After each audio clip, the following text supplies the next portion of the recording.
৪৮ দল নিয়ে আয়োজিত ফিফার সবচেয়ে বড় বিশ্বকাপের শিরোপা গেছে স্পেনের ঘরে।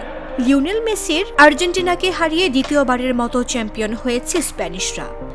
বিশ্বকাপ থেকে কারি কারি টাকা কামিয়ে নিয়েছে চ্যাম্পিয়ন রানার্স আপ ছাড়াও অংশগ্রহণকারী দেশগুলো। চলুন জেনে নেওয়া যাক দুই ফাইনালিস্ট, অংশগ্রহণকারী দলসমূহ ও ব্যক্তিগত পুরস্কার পাওয়া খেলোয়াড়রা কী পরিমাণ অর্থ পেয়েছেন। আসর শুরুর আগেই প্রাইজ মানি বাড়ানোর ঘোষণা দেয় ফিফা।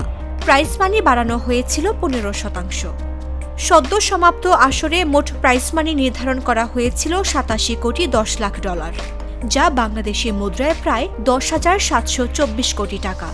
আর্জেন্টিনাকে হারিয়ে দ্বিতীয়বারের মতো চ্যাম্পিয়ন হওয়া স্পেন প্রাইজ মানি হিসেবে পাচ্ছে মোট 5 কোটি ডলার, বাংলাদেশি টাকায় যা 615 কোটি টাকা।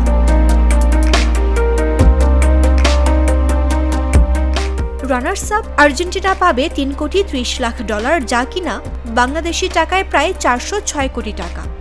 2 কোটি 90 লাখ ডলার তথা প্রায় 357 কোটি টাকা যাচ্ছে তৃতীয় হওয়া ইংল্যান্ডের পকেটে। চতুর্থ হওয়া ফ্রান্স পাবে 2 কোটি 70 লাখ ডলার বা 332 কোটি টাকা।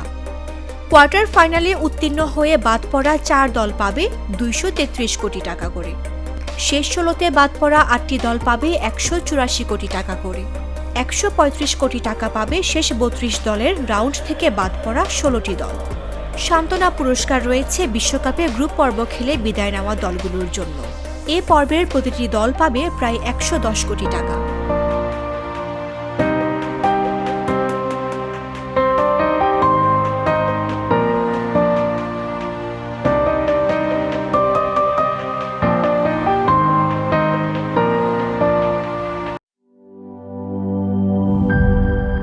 একমাত্র আরএফএল ক্লাস পাইপ নিশ্চিত করে প্রতি ইঞ্চিতে সঠিক থিকনেস ও সঠিক মাপ। পাইপের বস, না কিনলে লস।